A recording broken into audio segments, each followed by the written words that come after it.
आपको ये जानना क्यों ज़रूरी है मेंस्ट्रुअल हेल्थ में क्या चल रहा है। बहुत ही इम्पॉर्टेंट पार्ट है वुमेन की लाइफ का। अगर कोई महिला कंसीव करना चाहती है तो वो इस टाइम पे अपना ट्राई कर सकते हैं। सो मेंस्ट्रुअल हेल्थ क्या होती है, मेंस्ट्रुअल साइकिल क्या होता है। जब आपको लगता है कि आपके पीरियड्स नहीं आ रहे हैं, इरेगुलर पीरियड्स जो है वो आपको हो रहे हैं, स्पॉटिंग हो रही है या बहुत ज़्यादा हैवी ब्लीडिंग हो रही है, कि मेंस्ट्रुअल हेल्थ बहुत ज़्यादा डिटोरिएट हो गई है। बहुत सारी यंग टीन्स को पीसीओडी, पीसीओएस इस तरह की प्रॉब्लम्स हो रही हैं। नाउ यू नो कि इस टाइम पे ये हार्मोन्स अप या डाउन होता है, या ये आप मेजर्स ले सकते हो तो आप बेटर प्लान कर सकते हो। हमें कब पता चलेगा कि हमें डॉक्टर की ज़रूरत है। Hello everyone, welcome to life Aveda official YouTube channel. I am doctor Anita, Ayurveda expert. और आज हम जिस टॉपिक पे बात करने वाले हैं वो फीमेल की लाइफ का बहुत ही इम्पॉर्टेंट टॉपिक है, बहुत ही इम्पॉर्टेंट रोल प्ले करता है। और उसके बगैर अगर वहाँ पे कोई भी प्रॉब्लम होती है तो वुमेन की हेल्थ बहुत ज़्यादा अफेक्ट होती है, and that is the menstrual cycle. बहुत ही इम्पॉर्टेंट पार्ट है वुमेन की लाइफ का। जैसे ही पुबर्टी हिट करती है उसी के टाइम पे मेंस्ट्रुएशन स्टार्ट हो जाती है, एंड ये थ्रू आउट जो है आपकी लाइफ के बहुत ही इम्पॉर्टेंट टाइम, आपकी यंग एज, इस थ्रू आउट पीरियड में चलता है। और आजकल जो हमें देखने को मिलता है कि मेंस्ट्रुअल हेल्थ बहुत ज़्यादा डिटोरिएट हो गई है। बहुत सारी यंग टीन्स को पीसीओडी, पीसीओएस इस तरह की प्रॉब्लम्स हो रही हैं। पीरियड्स जो हैं बहुत ज़्यादा इरेगुलर हैं, हैवी ब्लीडिंग है। क्योंकि रीज़न उसका ये है कि आजकल हमारा जो लाइफस्टाइल है वो बहुत ज़्यादा इम्पेयर्ड हो गया है। हम बहुत ज़्यादा जंक फूड खाते हैं, बाहर का खाना खाते हैं, बहुत ज़्यादा स्ट्रेस्ड रहते हैं। तो ये सारे फैक्टर्स हैं जो आपकी मेंस्ट्रुअल हेल्थ को जो है अफेक्ट करते हैं। मेंस्ट्रुअल साइकिल होता है कि जैसे ही प्यूबर्टी हिट करती है तो फीमेल्स को एक पीरियड्स आने स्टार्ट हो जाते हैं। और ये जो पीरियड का जो साइकिल होता है ये होता है 28 डेज से लेके 35 डेज तक का जो है एवरेज साइकिल रहता है। थोड़ा बहुत डिफर कर सकता है जेनेटिक्स के ऊपर, या आपको कोई अंडरलाइंग कोई डिजीज़ है तो उसके अकॉर्डिंग जो यूट्रस है वो जो है रेडी होता है इम्प्लांटेशन के लिए, कंसीव के लिए। सो ये सारा प्रोसेस जो होता है वो मेंस्ट्रुअल साइकिल के बीच में आता है। अब इसकी बात करें कि इसके 4 डिफरेंट फेजेस हैं जिनमें हम इनको को डिवाइड किया हुआ है। उनमें अलग अलग हॉर्मोन्स जो हैं वो बहुत इंपॉर्टेंट रोल प्ले करते हैं। पीरियड्स इरेगुलरिटीज़ या पीसीओडी, पीसीओएस या इनफर्टिलिटी, इस तरह की जो प्रॉब्लम्स होती हैं वो इन हॉर्मोन्स की हेल्थ के ऊपर डिपेंड करती हैं। इसके 4 फेजेस हैं जैसे मैंने बताया। Number 1 is the menstrual phase, second one is the follicular phase, third one is the ovulation phase, and the fourth one is the luteal phase. So talking about the first phase, that is the menstrual phase. menstrual phase क्या होता है कि जिसके अंदर आपके periods आते हैं। ये first day of your onset of periods, उससे लेकर के 5 days तक का जो cycle होता है that is the menstrual phase। जो uterine lining होती है वो shred होती है। then you have experienced bleeding। और इस टाइम पे और कौन से symptoms होते हैं, जो है abdominal पेन हो सकता है, क्रैम्प्स हो सकते हैं, उसके अलावा हैवी ब्लीडिंग है तो उसकी वजह से पेन और इन्फ्लेमेशन इस तरह की चीज़ें आपकी बॉडी में होती है। तो आप ऐसा फूड ले सकते हो जो आयरन रिच हो, जैसे ब्रोकली होगी, स्पिनच होगी, उसके अलावा सरसों का साग हो गया, बीन्स हो गए, लेंटिल्स हो गए। ये सारी चीज़ें जो है आप अपनी डाइट में इंक्लूड करें। Plus you can have anti inflammatory herbs को आप अपनी डाइट में इंक्लूड कर सकते हैं। एंटी इन्फ्लेमेटरी क्यों? क्योंकि इस टाइम पे आपको क्रैम्पिंग हो रही है, आपको जो है बैक पेन हो रहा है या इस तरह की चीज़ें हो, इन्फ्लेमेशन हो रही है एक तरीके से। सो आप क्या ले सकते हैं, टर्मरिक टी आप ले सकते हो, जिंजर टी आप ले सकते हो, कैमोमाइल टी है उसको आप ले सकते हो। उसके अलावा थर्ड चीज़ is hydration. Hydration is very very important. So इस टाइम पे अपने जो फ्लूइड इनटेक है उसका भी बहुत अच्छे से ध्यान रखें। कोकोनट वाटर आप ले सकते हो, सूप्स आप ले सकते हो, क्योंकि जो अगर आप गर्म गर्म सूप पीते हैं तो उतना ही आपको पेन जो है वो कम होता है। अपने डाइजेशन का बहुत ही अच्छे से ध्यान रखें कि आप हल्का जो है ल्यूकवार्म खाना खाएं। जो अंडरलाइन ऑलरेडी प्रॉब्लम हो रही है, क्रैम्पिंग या बैक पेन या एनर्जी लेवल्स हैं, वो आपके बैलेंस रह सके। So this is the menstruation phase. Second comes the follicular phase. Follicular phase जो होती है वो फर्स्ट डे से ही स्टार्ट होती है। वी डोंट से इट कि वो 5th डे ऑनवर्ड स्टार्ट होगी। फॉलिकुलर जो फेज होती है उसको समझे कि आपका जो ओवरीज है वहाँ पे एक सैक डेवलप होता है जिसको हम फॉलिकल बोलते हैं। एक मेच्योर एग को कन्वर्ट करने की तरफ जो है ग्रोथ एक तरीके से उस टाइम पे हो रही होती है। सो दैट कि एक प्रॉपरली अच्छा एग जो है वो रिलीज हो सके और आपको आगे ओव्यूलेशन फेज में लेके जा सके।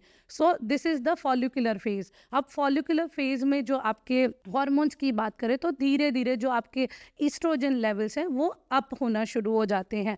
एंड अगेन दो हॉर्मोन्स और इम्पॉर्टेंट रोल प्ले करते हैं, that is FSH and LH।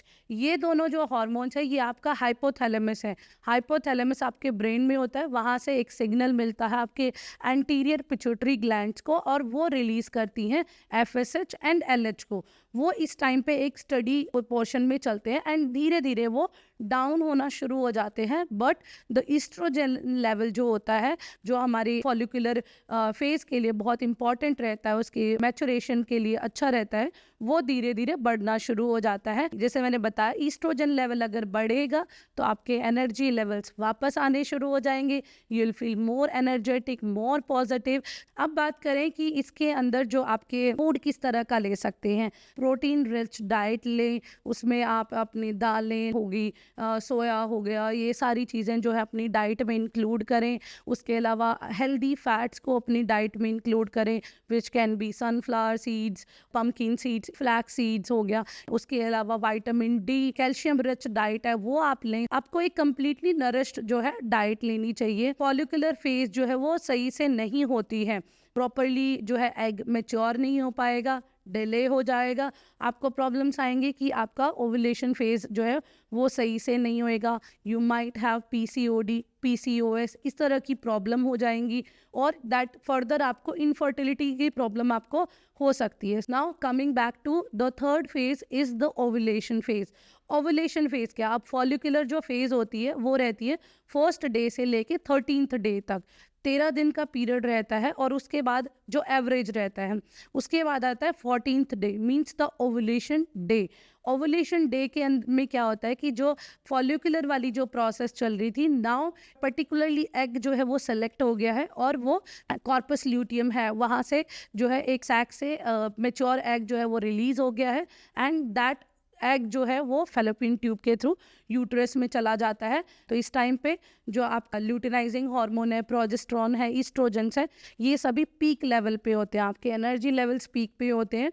और इस टाइम पे जो है अगर कोई महिला कंसीव करना चाहती है तो वो इस टाइम पे अपना ट्राई कर सकते हैं। तो अगर एक हेल्दी एग रिलीज हुआ है तो डेफिनेटली उनको प्रेगनेंसी होने के चांसेस उतने ही ज़्यादा होते हैं। सो इस टाइम पे किस तरह का फूड आपको लेना चाहिए, एंटी इन्फ्लेमेटरी फूड जैसे turmeric, ginger, magnesium rich diet, B6 rich food हैं, ब्रोकली हो गई, लेंटिल्स हो गए और बनाना हो गया। एंटीऑक्सीडेंट रिच डाइट जो है वो भी आपको इस टाइम पे लेनी चाहिए। सिट्रस फ्रूट्स आप ले सकते हो, those are rich in vitamin C, तो आपकी हेल्थ के लिए उतने ही ज़्यादा बेनिफिशियल है। क्रैनबेरी हो गई, रेस्पबेरी हो गई, स्ट्रॉबेरीज हो गई, ये चीज़ें बहुत ज़्यादा इंपॉर्टेंट रहती है, तो इनको आप अपनी डाइट में इंक्लूड कर सकते हो। Now coming back to the fourth phase, that is the luteal phase.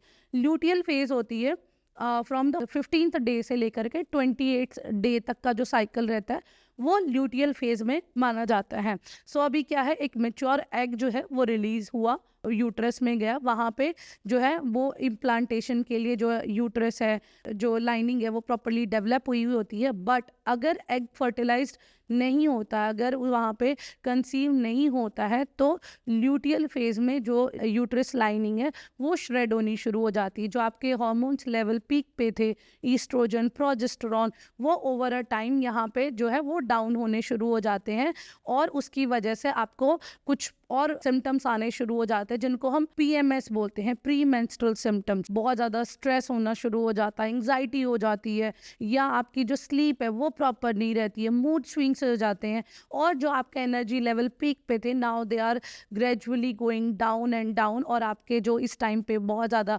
Mood swings रहता है, क्रेविंग्स होती हैं, कुछ कुछ खाने का ऐसा मन करता है, ये वो पीरियड होता है ल्यूटियल फेज। सो इस टाइम पे आप क्या कर सकते हैं, इस टाइम पे आप जो है अपने मूड को स्टेबलाइज रखने के लिए आप कुछ ऐसी हर्ब्स को अपने डाइट में, अपने रूटीन में इन्वॉल्व कर सकते हैं, विच कैन बी अश्वगंधा, ब्रह्मी। ये हर्ब्स जो होती है ये आपके मूड को स्टेबलाइज करती हैं। उसके अलावा प्रोटीन रिच डाइट जो है अगेन वो आपको कंटिन्यू करना है। मैग्नीशियम रिच फूड है, मैग्नीशियम जो होता है ये आपकी यूटराइन मसल्स को रिलैक्स करता है। तो उस टाइम पे जब पीरियड्स क्रैम्पिंग या इस तरह की जो प्रॉब्लम हो रही होती है पीएमएस के टाइम पे, ये उसको सूद आउट करने में हेल्प करता है। तो आप बनाना ले सकते हो, आप सनफ्लावर सीड्स ले सकते हो, आप ब्रोकली आप ले सकते हो। उसके अलावा B6 रिच फूड जो है वो आप ले सकते हो। तो B6 जो होता है ये आपके सेरोटोनिन लेवल है को बूस्ट करता है। पीएमएस की जो प्रॉब्लम्स है वो उतनी ज़्यादा सीवियर नहीं होती हैं और आपका आराम से जो आपका मेंस्ट्रुअल साइकिल है वो कंप्लीट हो जाता है। तो इस ड्यूरेशन पे जो आपके पीरियड्स हैं वो दोबारा से मेंस्ट्रुएशन की तरफ आप चले जाते हैं और ल्यूटियल फेज के बाद जो है दोबारा से मेंस्ट्रुएशन साइकिल जो है वो स्टार्ट हो जाता है। So these are the 4 phases of menstrual cycle. अगर मेंस्ट्रुअल हेल्थ ये कहीं पे भी ब्रेक होता है, अगर वहाँ पे एग प्रॉपरली मैच्योर नहीं होता या ये चीज़ें नहीं होती है, तो ये पीसीओडी या पीसीओएस में कन्वर्ट हो जाती हैं। हमें कब पता चलेगा कि हमें डॉक्टर की ज़रूरत है? जब आपको लगता है कि आपके पीरियड्स नहीं आ रहे हैं, इरेगुलर पीरियड्स जो है वो आपको हो रहे हैं, स्पॉटिंग हो रही है या बहुत ज़्यादा हैवी ब्लीडिंग हो रही है, तो आपको डॉक्टर को कंसल्ट करना चाहिए। आप आयुर्वेदा प्रैक्टिशनर को कंसल्ट कर सकते हैं, आप हमारे डॉक्टर्स हैं उनकी टीम को रीच आउट कर सकते हैं and we will provide you solution. क्योंकि अगर इग्नोर करेंगे तो आगे चल के आपको PCOD, PCOS, hormonal imbalance, infertility ऐसी मेजर प्रॉब्लम्स जो हैं वो आपको हो सकती हैं। सो बेटर है कि आप इन चीज़ों को अवॉइड ना करें और अपनी हेल्थ को प्रायोरिटी पे रख के उसके अकॉर्डिंगली आप मेजर ले सकते हैं। That's all for today. Thank you so much for watching us. You can like our video and you can subscribe our channel. Thank you.